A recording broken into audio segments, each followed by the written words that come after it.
The Phoenix ship was an impressive size. It had 2 decks, 3 masts, and it was 73 feet long. Maybe even more impressive was how it was put together. The people that built it didn't even own hacksaws. So Laurel, why did they choose Resurrection Bay of all places to put this thing together? Well, Alexander Baranof arrived at Kodiak in 1791. He was to manage the fur trading business for Grigorri Shelikhov, who had formed the North American Company.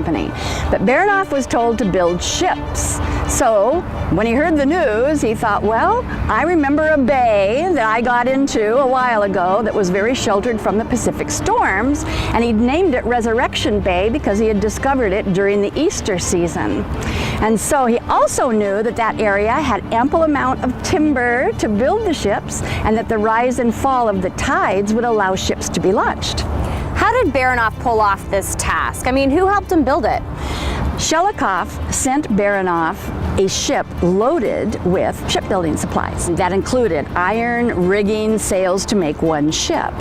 Now, the captain of that vessel was a Thomas Shields, who was an American shipbuilder. And so Baranof was told to teach the natives how to make sails, how to be riggers, and how to be blacksmiths.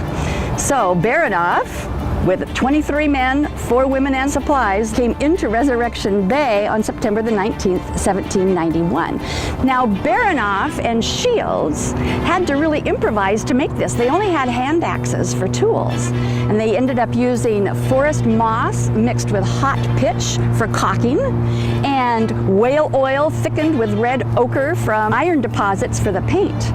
And then they spent the next 2 winters and 2 summers building this massive 180-ton ship named the Phoenix. And it launched in 1794 and was the first ship launched from the northern western coast of the Pacific. How many times did it set sail? The Phoenix set sail 6 times from Kodiak to Russia, carrying loads of fur.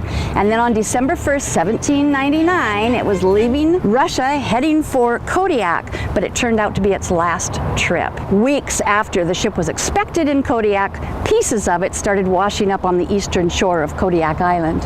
But boats continued to be built in Resurrection Bay until Alaska was purchased by the United States from Russia in 1867.